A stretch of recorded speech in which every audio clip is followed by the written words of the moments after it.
हिम्मत कर, सब्र कर, बिखर कर भी तू निखर जाएगा। और यकीन कर और शुक्र कर, ये बुरा वक्त है सिर्फ मेरे दोस्त, ये सिर्फ बुरा वक्त है जो गुजर जाएगा।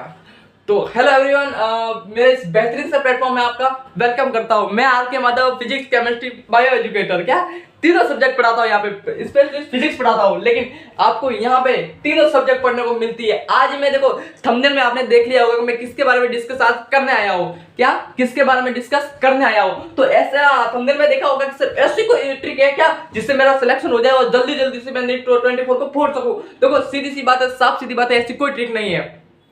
क्या कोई ऐसी ट्रिक नहीं है। शॉर्टकट कैसा कुछ शॉर्टकट है सर जिससे मैं 24 को नीट को फोड़ सकूं और 650 नंबर में ला सकूं, 650 प्लस में ला सकूं? ऐसी कोई ट्रिक है, ऐसा कोई शॉर्टकट है जिससे मैं ये कर सकता हूं?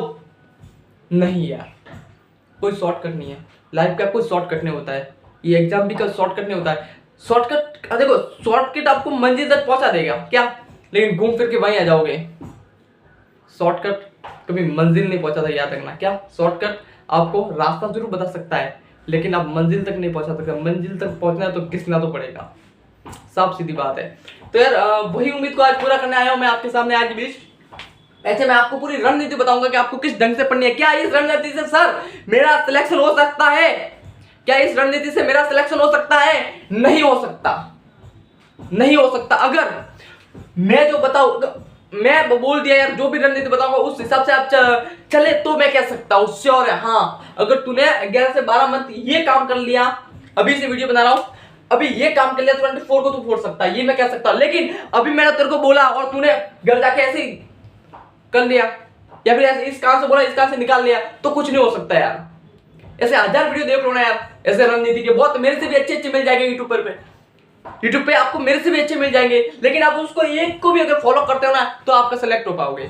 फॉलो करना बहुत जरूरी है मेरे दोस्त, फॉलो करना बहुत जरूरी है किसी को। तो वही उसको टेंशन को खत्म करने के लिए आज आपके बीच आया हूं मैं। तो ऐसा क्या बताऊंगा सर जिसका आपका सिलेक्शन हो जाए? कि ऐसे कुछ बाण छोड़ने वाला जिसका आपका सिलेक्शन हो जाए? ऐसा कुछ नहीं होगा। क्यों कुछ नहीं होगा? सीधी सी फैक्ट बताओ, एग्जाम देने मैं नहीं जाऊंगा, एग्जाम देने आप जाओगे। तो आपको फॉलो करना पड़ेगा। मैं मेरा काम सिर्फ बताने को, हाँ कहां से पढ़ेंगे क्या पढ़ेंगे वो मैं बताऊंगा, कितना पढ़ना है, कहां से पढ़ना है, कौन सा क्वेश्चन पढ़ना है, कैसे नहीं पढ़ना है, फालतू चीज कौन सी नहीं पढ़नी है, कौन सी बुक पढ़नी है, वो मैं बता सकता हूं। रास्ता बता सकता हूं, चलना आपको ही है, सीधी सी बात है। मैं सिर्फ एक रास्ता गाइड करने वाला हूं कि आपको इस हिसाब से चलना है, बाकी पूरा काम आपको करना है। तो क्या है सर, वो कौन सा रास्ता है जिसपे हम चले? क्या यही क्वेश्चन आ रहा ना कि सर कौन सा रास्ता है जिसपे हम चले? तो वही बताने के लिए आया हूं। तो इससे पहले अगर मेरे चैनल को अगर आपने सब्सक्राइब नहीं किया तो प्लीज उसको सब्सक्राइब कीजिए, और अगर सब्सक्राइब नहीं किया तो जल्दी से सब्सक्राइब कीजिए, और लाइक नहीं किया वीडियो को तो जल्दी से कीजिए, और अगर शेयर नहीं किया यार तो अभी तक क्या कर रहे हो यार, जल्दी से शेयर करो। और भाई साहब अगर आपने कमेंट भी नहीं किया यार, तो यार क्या मतलब यार, प्यारे कमेंट करो यार, क्या प्यारे कमेंट करो यार, ठीक है। तो वेलकम करता हूं मेरे इस बेहतरीन से प्लेटफॉर्म में जिसका माधव एजुकेशनल नाम है और माधव एजुकेशनल एकेडमी नाम है। और अभी हम पढ़ेंगे सिंपल की रणनीति क्या होनी चाहिए एक बच्चे की जो नीट को फोड़ सके। क्या नीट को फोड़ने के लिए एक रणनीति होती है, वो क्या होनी चाहिए? माइक डाल देता हूँ, ठीक है, लगा लेता हूँ।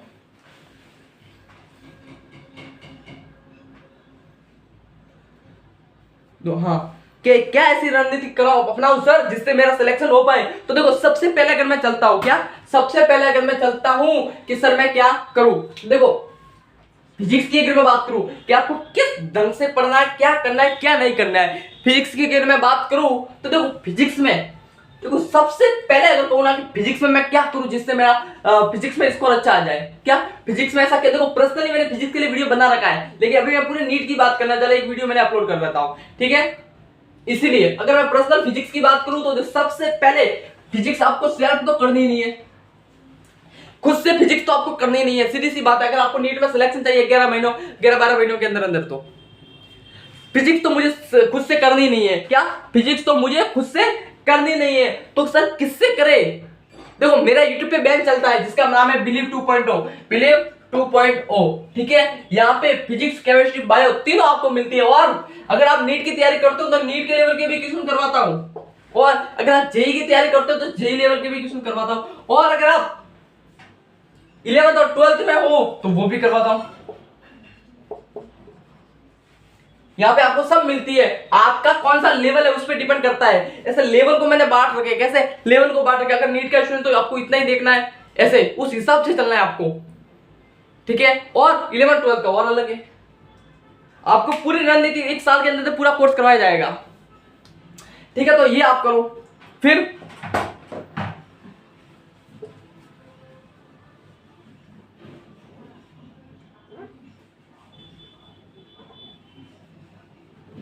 सर मैं क्या करूं ऐसा, ये हो गया सर, आपने इंफॉर्मेशन तो दे दी बेंच के बारे में, क्या इंफॉर्मेशन तो दे दी। और उससे पहले एक और छोटी सी अगर आपने मेरा टेलीग्राम चैनल नहीं डाला है, टेलीग्राम अगर आपने नहीं किया है तो डिस्क्रिप्शन में लिंक है, उसको टेलीग्राम पे जाओ यार, माधव एजुकेशन एकेडमी नाम से मेरा टेलीग्राम चैनल है, वहां पे आपको डीपीपी वगैरह सब मिलती है, ठीक है। जल्दी से ज्वाइन करो। और मैं आपको इन्फॉर्मेशन देता हूं, ठीक है। देखो सबसे पहले अगर मैं फिजिक्स की बात करूं, फिजिक्स में सर मैं क्या करूं जिससे मेरे अच्छे स्कोर फिजिक्स में बन पाए, तो पहला मैंने पॉइंट लिया कि आपको फिजिक्स सेल्फ नहीं करनी है, खुद से फिजिक्स करनी ही नहीं है। अगर आप खुद से कर लोगे यार तो यार कोचिंग क्यों बनी हुई है, क्या खुद से हो जाता तो फिर कोचिंग किस लिए। देखो खुद से फिजिक्स को तो करना ही नहीं है, ये पहले अपने दिमाग में माइंड में बैठा लो कि खुद से मैं फिजिक्स करूंगा नहीं, सेल्फ तो करूंगा ही नहीं। तो जो क्लास टीचर करवा रहा है नोट्स, जो टीचर या फिर मैं करवाऊंगा यहाँ पे वो किशोर, और नोट्स वो आपको आपके खुद के होने चाहिए, खुद के हैंडराइटिंग नोट्स होने चाहिए, खुद के होने चाहिए। पहला पॉइंट फिजिक्स में ये आता है। बस यहाँ पे आप करना, यहाँ पे अगर इतना आप करते हो ना तो आपका 30% तो काम ऐसे हो जाता है सिलेक्शन का। अगर आप 30% तो फिजिक्स में ऐसे हो जाता है सिलेक्शन का, क्योंकि फिजिक्स ही तो है सबके, क्या है प्रॉब्लम, क्या है फिजिक्स, यही तो है प्रॉब्लम करते हैं। फिर क्या करना है आपको, फिर अगर आप नीट के अगर स्टूडेंट है तो आपको ये करना है, सेल्फ नहीं करनी है। दूसरी बात जो क्लास में डीपीपी मिलती है आपको, क्या जो क्लास में आपको डीपीपी मिलती है उसको अच्छे तरह से सॉल्व करना है। और कैसे करना है, सॉल्व कैसे करना है, विदाउट वीडियो सॉल्यूशन देख के, विदाउट वीडियो सॉल्यूशन मतलब एक बार सॉल्यूशन नहीं देखना, पहले डीपीपी को अच्छी तरह से सॉल्व करना है। क्या पहले डीपीपी को अच्छी तरह से सॉल्व करना है, फिर उसको क्वेश्चन देखना है ताकि आपको पता चले, उसके स्ट्रगल करो उसे एक 5-10 मिनट के क्वेश्चन के साथ, तब जाके वहां पे आपको एग्जाम में स्ट्रगल करना नहीं पड़ेगा, ठीक है ना। और क्या करना है, डीपीपी करनी है, ठीक है सर डीपीपी हो गए। फिर एनसीईआरटी को पढ़ना, देखो एनसीईआरटी को पढ़ना तो है लेकिन इतनी नहीं पढ़नी है, सिर्फ मॉडर्न फिजिक्स की एनसीईआरटी आपको पढ़नी है। क्या मॉडर्न फिजिक्स की एनसीईआरटी पढ़नी है, और ये भी इसके बारे में भी डिटेल बताऊंगा कौन कौन से चैप्टर सबसे पहले पढ़, कौन कौन से चैप्टर में सबसे पहले पढ़ पाओ, ये आपको करना है, ठीक है। ये हो गया, डीपीपी हो गई। फिर आपको क्या करना है, फिर जो है ना जो टीचर करवाता हूं वो कर लिया, फिर आपने डीपीपी सॉल्व कर लिया। फिर सर मैं क्या करूं, क्लास की डीपीपी सॉल्व की, जैसे एक चैप्टर खत्म हो गया, क्या जैसे ही एक चैप्टर खत्म हो गया, फिर आपको क्या करना है, पीवाईक्यू पे आना है। किस पे आना है, पीवाईक्यू पे आना है। समझ में आ गया, किस पे आना है आपको, जैसे ही एक चैप्टर खत्म हो गया आपको कहां आना है, पीवाईक्यू पे। पीवाईक्यू सर कितने लगाओ, 10 से 15 सालों के पेपर पीवाईक्यू लगा लो आप, या फिर 10 साल के तो लगाओ कम से कम, क्या 10 ईयर, 10 साल के तो पेपर आप लगाओ, 10 साल के आपने पेपर लगा दिया अच्छी तरह से। फिर उस पेपर से करना क्या है, देखो पेपर बच्चे पीवाईक्यू तो सॉल्व कर लेते लेकिन उनको यही नहीं पता कि पीवाईक्यू का फायदा क्या है। देखो फायदा बता रहा हूं, सिंपल सी बात है, आप 10 साल की पीवाईक्यू लगाओगे ना तो आपको ये पता चल जाएगा कि कौन से टॉपिक से कितने साल में कितना क्वेश्चन आया है और किसका अच्छा वेटेज है। समझ रहे हो मेरी बात, समझ रहे हो, ये बता रहा हूं, पीवाईक्यू का ये फायदा है। पीवाईक्यू लगाओ यार, पीवाईक्यू लगा लेते उनको पता ही नहीं क्या करना। पीवाईक्यू किस काम के आता है, पीवाईक्यू इस काम के आता है, आपको वेटेज पता चलता है, टॉपिक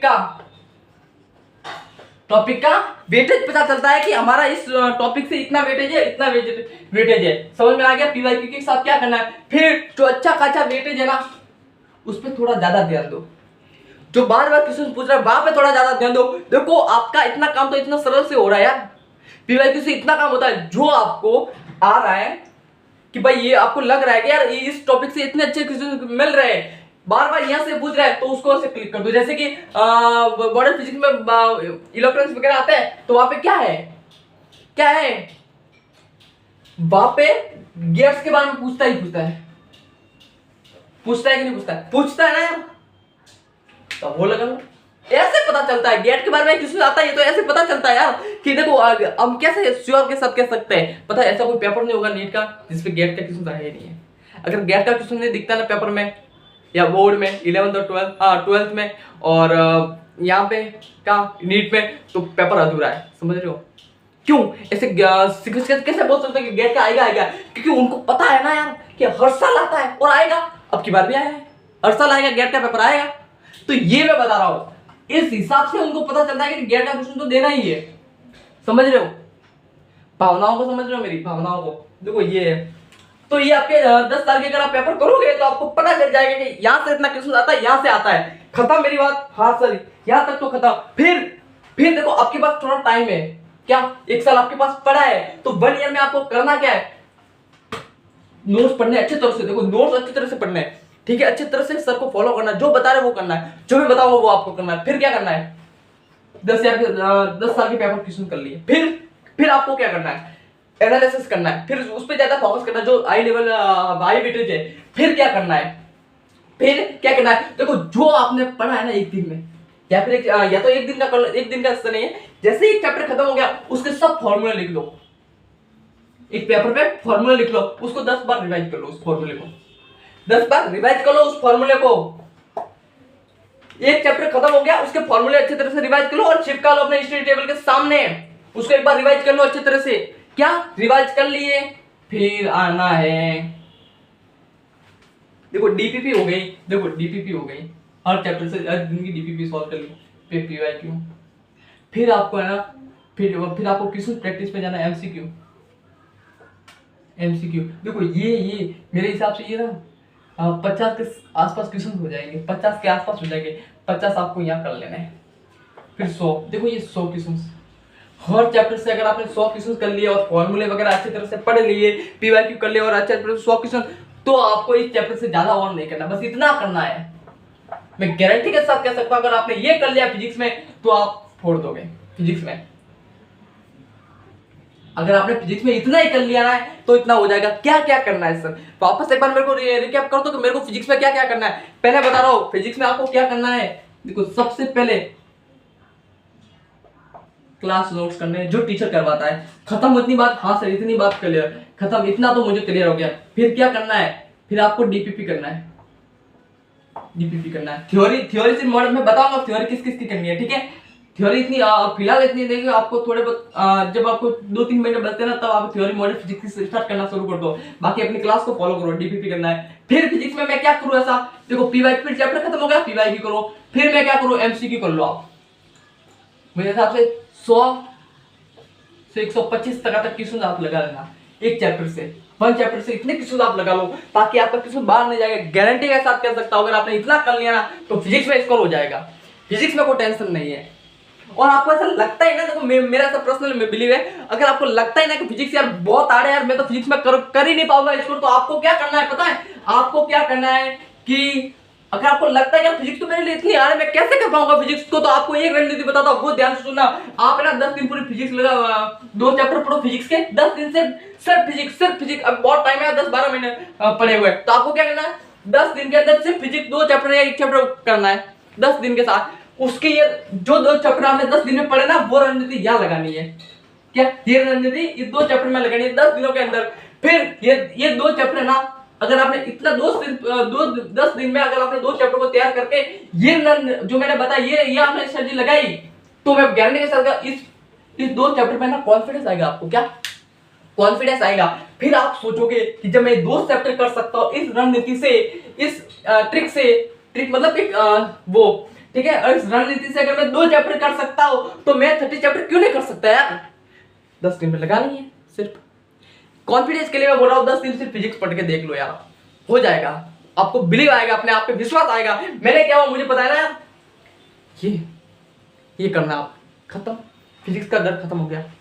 फिजिक्स का अगर आपको डिटेल में फिजिक्स तो समझ आता, मैंने डिस्क्रिप्शन में लिंक डालूंगा, वो देखो जिसके लिए मैंने अलग से वीडियो बनाया कि how to physics best score, ठीक है, ये बनाओ, ठीक है। यहां तक क्लियर हो गया। अब मैं बात करता हूँ केमिस्ट्री की, क्योंकि टाइम कम है इसलिए मैं केमिस्ट्री की जल्दी से बात कर लेता हूँ। यहाँ पे लिख लेता हूँ, ठीक है, दिख रहा है ना यहाँ पे। हाँ केमिस्ट्री की बात करूँ,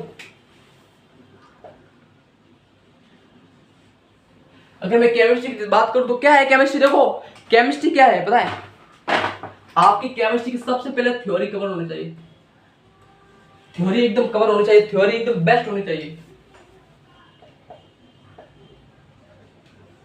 थ्योरी आपकी केमिस्ट्री की बेस्ट होनी चाहिए, जो क्लास में पढ़ा है वो अच्छी तरह से, और थ्योरी अच्छी होनी चाहिए, ठीक है, थ्योरी अच्छी होनी चाहिए। इनऑर्गेनिक में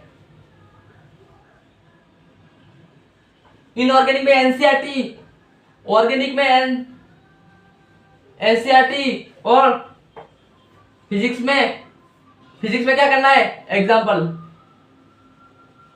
फिजिकल केमिस्ट्री में क्या करना है, एग्जाम्पल करना है एनसीईआरटी के। फिर इससे पहले आपको क्या करना है, वही रणनीति, क्लास टीचर को फॉलो करना है, क्या टीचर क्लास नोट जो आपको पढ़वाता है ना वो नोट्स करने।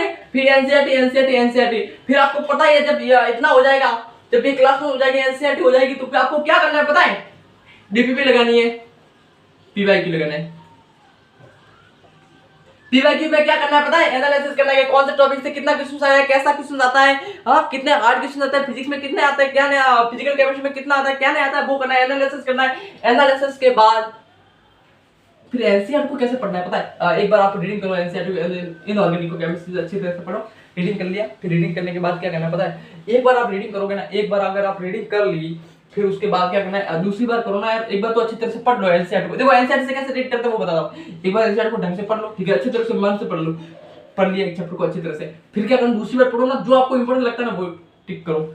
फिर आपने जो पीवाईक्यू पढ़े है ना, जब आप दूसरी या पहली बार, दूसरी तीसरी बार पढ़ते हो ना एनसीईआरटी को, चैप्टर को, जब आपने पीवाईक्यू लगाया ना, अगर आप एनसीईआरटी पढ़ते वक्त और आएगा ये होगा, अगर आप एनसीईआरटी पढ़ते वक्त अगर आपको एनसीईआरटी में पीवाईक्यू का क्वेश्चन मिल गया कि यार ये इस एनसीईआरटी में जो लाइन लिखी हुई है वो पीवाईक्यू में लिखी हुई है, तो आप उसको अंडरलाइन कर दो, क्या उसको आप मार्क कर दो। क्यों, आपने पीवाईक्यू लगाए हुए, आपने डीपीपी लगाई हुई है, डीपीपी और पीवाईक्यू मिला करके जो आपने एनसीईआरटी पढ़ रहे हो, उस एनसीईआरटी में दोनों पॉइंट मिल रहे हैं कि यार इस यहां से 2000 में क्वेश्चन लिया था, ये 90 में यहां से क्वेश्चन आया था, उसको अंडरलाइन कर दो। फिर आप लगाओ कि अगर यहां से आ सकता है तो और कहां से ऐसा हो सकता है पॉइंट जिससे क्वेश्चन आ सकता है, अगर आपको इतना मिल गया ना तो यार हो जाएगा। समझ रहे मेरी भावना को, क्या समझ रहे हो मेरी अंदर की भावनाओं को, तो ये है वो पॉइंट, समझ रहे हो, ठीक है, इतना करना है। फिर क्या करना है, फिर वही एमसीक्यू लगाना है, मिनिमम 100 क्वेश्चन लगाने हैं एनसीईआरटी। इनऑर्गेनिक और ऑर्गेनिक में लगाने पड़ेंगे भाई साहब। इनऑर्गेनिक ऑर्गेनिक क्या है, ऑर्गेनिक क्या है भाई, क्वेश्चंस का ही खेल है। और अगर आपको पता है कि इनऑर्गेनिक और ऑर्गेनिक, अगर आपने ये जितने आप क्वेश्चंस करोगे ना, आप जितने क्वेश्चंस करोगे ना, ऑर्गेनिक तो बेस्ट है, स्पेशली अगर आप जितने क्वेश्चन करोगे ना वैसे हो जाएंगे। और है ना ऑर्गेनिक और इनऑर्गेनिक क्या ना, ऐसे क्वेश्चन होते हैं ऐसे। और आपको पता है फिजिक्स में क्या है, फिजिकल केमिस्ट्री में क्या है, 10 से 15 क्वेश्चन आते हैं, क्वेश्चन उसमें से 2-3 तो सरल नहीं आते यार, 5-6 तो सरल ही आ जाते हैं, उसमें से 10 क्वेश्चन बचते हैं पीछे, वो आप थोड़े मीडियम टाइप के होते हैं, वो हार्ड नहीं होता मीडियम का। जो स्टूडेंट फिजिक्स अच्छी तरह से पढ़ सकता है उसके लिए ये क्या है केमिस्ट्री यार। तो ये करना है, बस ये रणनीति आपको यहाँ लगानी है। और एनसीईआरटी पे ज्यादा फोकस करना है, ऑर्गेनिक और इनऑर्गेनिक में। फिजिकल में चलेगा थोड़ा बहुत, लेकिन आपको पीवाईक्यू तो करने ही पड़ेंगे, पीवाईक्यू नहीं वो एग्जाम्पल तो आपको करने ही पड़ेंगे, लेकिन इतना तो आपको करना ही है। क्लियर होगी बात, ध्यान से सुनना, वही रणनीति लगाना है। सिर्फ यहाँ पे एनसीईआरटी को ज्यादा थोड़ा फोकस करना है, क्योंकि एनसीईआरटी से लाइन आता है। एक वीडियो लेके आऊंगा जिसमें आपको पूरा बताऊंगा कि कौन से पेज से कितना कौन सा क्वेश्चन आया हुआ है ये, ठीक है ना। फिर चलते हैं बायो पे, क्या चलते हैं बायो पे, चलो बायो पे आते हैं, जल्दी से बायो पे आते हैं। लास्ट में बताऊंगा रिवीजन वगैरह कैसे करूं, पूरा डिटेल बताऊंगा, टाइम मैनेजमेंट सबसे। देखो अभी तो सिर्फ सब्जेक्ट में चल रहा हूँ, वीडियो लंबा होने वाला है, ध्यान से सुनना, क्योंकि ये यार पर्सनल एक्सपीरियंस बाहर निकल रहा है। क्या पर्सनल एक्सपीरियंस बाहर निकल रहा है 2-3 सालों का, तो ये बता रहा हूं आपको, ध्यान से सुनना मेरी बात। सर बायोलॉजी के लिए मैं क्या करूं ऐसा कि बायोलॉजी में 360 में 360 ला सकूं, क्या करूं ऐसा बायोलॉजी में जो देखो आपको करना पड़ेगा। मैं सिर्फ बताऊंगा कि क्या करना है आपको, बायो में क्या स्ट्रेटजी होनी चाहिए बायो में फोड़ने के लिए। देखो बायो में जिस बच्चे ने नंबर लिया है ना, उसका कॉन्फिडेंस हो जाता है भाई, सही बता रहा हूं। जिस इंसान ने बायो में अच्छा स्कोर कर लिया, उसका कॉन्फिडेंस देगा ना तो पता चल जाएगा आपको भाई क्या करना है। 360 नंबर मेरे यहां से आ गए, उसका कॉन्फिडेंस कौन लूज कर पाएगा, उनका कॉन्फिडेंस कौन लूज कर पाएगा, ये बताओ। तो देखो बायो में आपको करना क्या है, सबसे पहला मेरे को वही स्ट्रेटजी, पहले क्लास प्रॉपर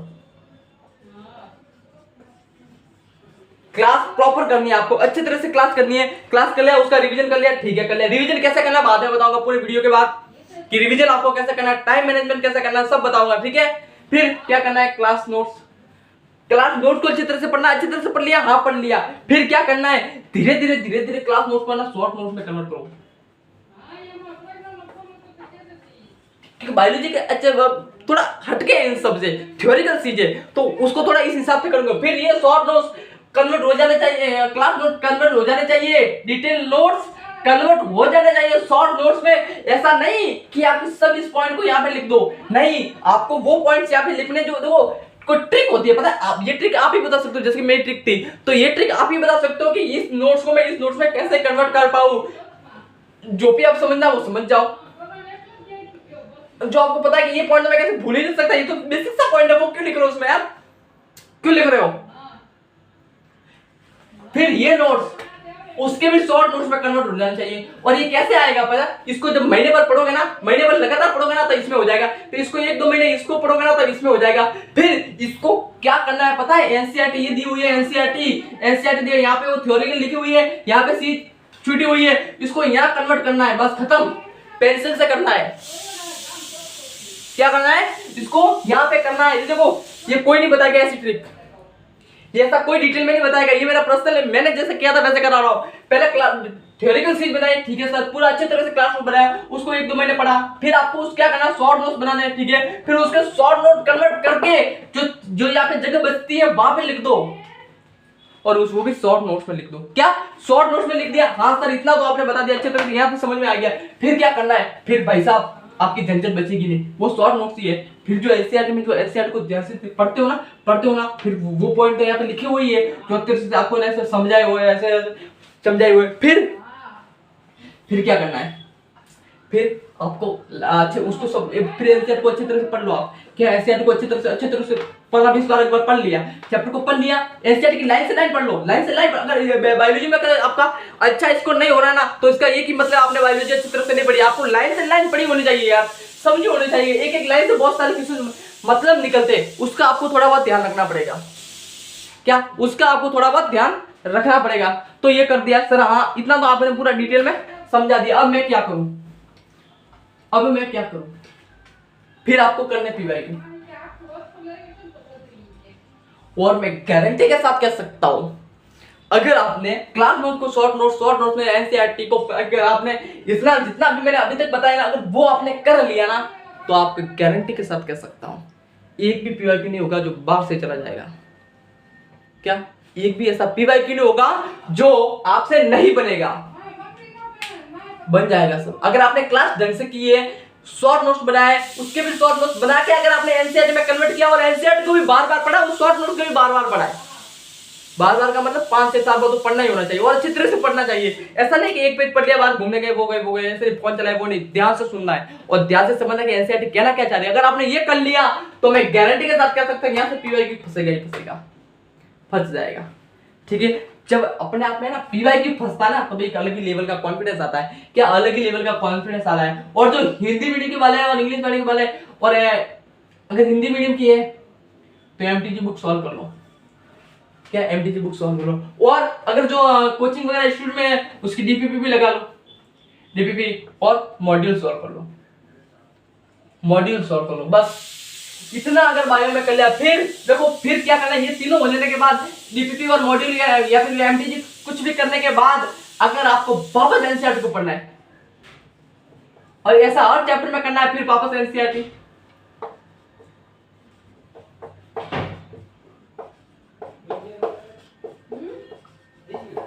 खत्म। पढ़ते जाओ एनसीईआरटी को पढ़ते जाओ, PYQ DPP module, PYQ DPP module, PYQ DPP module, NCERT, कोई बाहर नहीं जाएगा, कोई किसी नहीं जाएगा, गारंटी के साथ कह सकता हूं। बायोलॉजी स्टडी खत्म। बस ये आपको करना है, बस जितना बता रहा हूं वो कर दो, बायो में स्कोर हो जाएगा। और ध्यान से सुनना, बायो को रटनी नहीं है, समझनी है, सीधी सी बात। ये ऐसी बात एनसीईआरटी बोलो, ये समझनी है, ठीक है, ऐसा नहीं कि लाइन से लाइन रखने लग जाओ, नहीं नहीं होगा, पीवाईक्यू नहीं फंसेगा, बता रहा हूं, नहीं फंसेगा।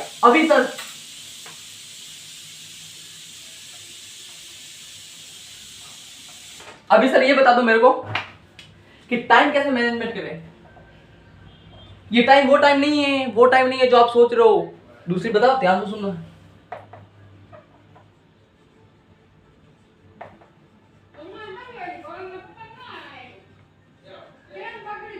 दिख रहा है ना, या थोड़ा मार्कर खत्म हो गया।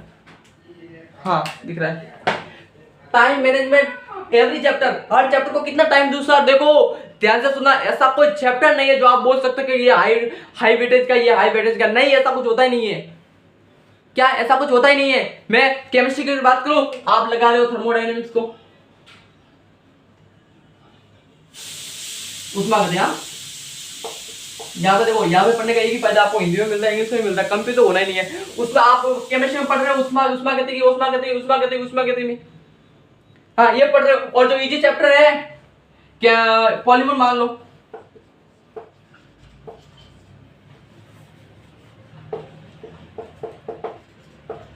पॉलीमर आप मान लो, क्या आप पढ़ रहे हो थर्मोडायनेमिक्स 5-6 दिन लगा दिया, 5 और 6 दिन लगा दिया।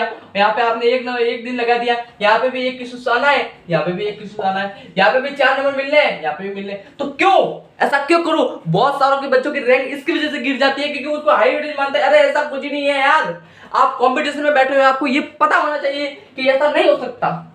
और आपको इसका पता तो आपको इसको पढ़ना पड़ेगा अच्छी तरह से यार। ठीक है, जो एग्जाम के बाद जो बचता है टाइम, 1-2 महीने वहां पे ये स्टडी कर सकते हो, लेकिन अभी आपके पास तो बहुत टाइम है ना यार। ऐसा क्यों करोगे आप? ऐसा नहीं करना है, बस आपको सबको उतना ही टाइम देना है जो उसके लिए इंपॉर्टेंट है। क्या आप थोड़ा बहुत रखना है, लेकिन ऐसा भी नहीं रखना है कि आप 7-8 दिन इसको पढ़े, इसको एक दिन ही दे दिया। नहीं, आपको देखो मैंने बताया हर चैप्टर से जितने क्वेश्चन करने हैं तो करने हैं। आप थोड़ा फिजिकल में 15-20 क्वेश्चन ज्यादा मान सकते हैं। क्या फिजिकल केमिस्ट्री में थोड़ा 15-20 क्वेश्चन मान लेते हैं ज्यादा, लेकिन इससे ज्यादा इसमें हो सकता। ठीक है, आपको ये करना है। ये बहुत इंपॉर्टेंट फैक्ट था जो आपको बता रहा है। और सर रिवीजन का क्या सिस्टम है, रिवीजन का भी बता दो। मैं आपने रिवीजन का बता दिया सर, रिवीजन का क्या सिस्टम है, रिवीजन का बता दो। देखो सबसे पहले एवरीडे रिवीजन और कैसे करना है। फिजिक्स में रिवीजन क्या करना है, एक बार क्लास में को ध्यान से पढ़ लो रोज के, फिर उसके फॉर्मूले को रोज को पढ़ो, फॉर्मूला को रोज से अच्छी तरह से पढ़ा, फॉर्मूला को अच्छी तरह से पढ़ो, अच्छी तरह से पढ़ लिया, फिर कौन सा फॉर्मूला कहां अप्लाई होता है ये एक बार देख लो। ठीक है, और रिवीजन का मतलब ऐसा नहीं है। देखो रिवीजन का मतलब है बुक करो बंद, दिमाग से सोचो कि इसके यहाँ होता है, या फिर एक पेन पेपर लो, जो आपने फॉर्मूले लिखे हैं, वो जो फॉर्मूले लिखे हैं बिगड़ देखे लिखने की प्रैक्टिस करो। ऐसे तो बहुत आ रहा है, तभी तो हो पाएगा यार, तभी तो हो पाएगा। ये कर दिया, ये कर दिया। फिजिक्स में ये करना है आपको। बायो में सर, बायो में क्या करे, अगर बायो में अगर आपको इसको एनसीईआरटी की लाइन से लाइन तो लिख नहीं सकते, इस फैक्ट है। क्या एनसीईआरटी लाइन से लाइन, देखो आप टॉपिक पकड़ो, क्या टॉपिक पकड़ लिया, हाँ सर ये बायो का मन कर रहा है, ये मेरा टॉपिक है, ये पकड़ लिया। फिर उस टॉपिक को ना, टॉपिक के बारे में क्या क्या इंफॉर्मेशन है, आपने अगर 7-8 बार एनसीईआरटी को पढ़ा, जो मैंने अभी बताया है, अगर आपने वो फॉलो किया है और आपको एक टॉपिक पकड़ लिया कि ये टॉपिक है, फिर आपको पता होना चाहिए कि इस टॉपिक में क्या होता है। क्या इस टॉपिक में क्या होता है, जैसे कि मैंने ब्रीथिंग का पढ़ाया दिया, तो आपको सब पता होना चाहिए। अच्छा ब्रीथिंग में सांस लेते अंदर लेते वो होता है, ठीक है, डायफ्राम ऐसे होता है, यहाँ पे जाने में एपिग्लोटिस होता है, वो खाना लगता है, कंठ होता है, जो ध्वनि की आवाज निकालता है, वो क्या होता है, जो आपको पता होना चाहिए सब चीजें। ये टॉपिक के बारे में पढ़ो। क्या फेफड़े 2 प्रकार के, लंग्स, लेफ्ट और राइट, कुपिकाय, फिर ऐसे ऐसे पढ़ो यार, तब आपको पता चलेगा यार। ऐसे हाँ, श्वासनी की श्वास नली से श्वसनियां 2 भागों में बढ़ जाती है। ठीक है, लेफ्ट और राइट में बढ़ जाती है। फिर प्राथमिक, फिर द्वितीयक, टर्सरी, प्राइमरी, सेकेंडरी, टर्सरी से श्वसनिका, इसमें कुपिका वगैरह बनती है, वो श्वसन में कार्य करती है। सबसे छोटी इकाई कुपिका है श्वसन की। ऐसे पढ़ो यार अच्छी तरह से, ऐसे पढ़ो अच्छी तरह से। तो ये हो गया, ऐसा टॉपिक तो आपको क्लियर करना है। और जो टॉपिक आपको भूल गए, वो जो लाइन आपको उस टॉपिक की भूल गए हो, वो वापस देख लो अच्छी तरह से। ऐसे हो गया, इस हिसाब से केमिस्ट्री और बायो में आपको करना है, टॉपिक पकड़ पकड़ के फॉर्मूला हो गया। और अभी यार इतना बहुत कुछ हो गया आज का, तो अगर मुझे उम्मीद करता हूँ कि आपको यार थोड़ा बहुत समझ में आया होगा। जितना समझ आप अपने आप पे अप्लाई करो और उस हिसाब से करो यार, हो जाएगा आपका सिलेक्शन। यार हिम्मत मत हारो यार, क्योंकि आपकी बात शुरुआत है ना यार। देखो कोशिश करते रहो, हमेशा क्या करता हूँ, कोशिश हमेशा करते रहो। क्योंकि यार मान लो यार एक बार आप फेल हो गए, लेकिन आप वापस शुरुआत करोगे ना, तो याद रखना वो फेलियर से आपकी शुरुआत नहीं होगी, आपकी शुरुआत जीरो से नहीं होगी, आपकी शुरुआत एक्सपीरियंस से होगी। क्या होगी? एक्सपीरियंस से होगी। ऐसा नहीं कि आप तो ना यार, आप तो मान यार नीट के एग्जाम में फूट गया यार, और फेलियर हुए तो क्या हुआ यार, नीट के एग्जाम में फूटे। कोई वैसे बोल रहा है ना यार, मतलब यार क्या करूं मैं, तो हो गया, तो उसको बोलो यार नीट का एग्जाम है यार, डॉक्टर का एग्जाम है यार, ऐसा थोड़ा ना हो सकता है यार। ठीक है, एक बार फेल हुआ क्या करें, वापस उठेंगे यार, वापस दबा के लाइफ को पूरेंगे। और ये तो एग्जाम है यार, एग्जाम कुछ मैटर नहीं करता आपके सक्सेस में। तो यार इसी करके हम अपने शब्दों को विराम देता है यार, बहुत थक चुका हूं। तो यार जोश मेरा ऐसा ही है, जोश मेरा हर बार ऐसा ही बरकरार रहेगा आपको क्लास में, ताकि आपको क्लियर अंडरस्टैंडिंग रहे क्या क्या बोलना चाह रहा हूं मैं आपको, और आपका फोकस मेरी तरफ हो। तो थैंक यू सो मच यार। अगर आपने मेरे चैनल पे अगर आप नए हो तो उसको सब्सक्राइब, लाइक, शेयर कीजिए यार, और मिलते हैं अगले वीडियो में यार, और लेके आ रहा हूँ प्रोजेक्टाइल मोशन का। ठीक है, ठीक है, थैंक यू सो मच।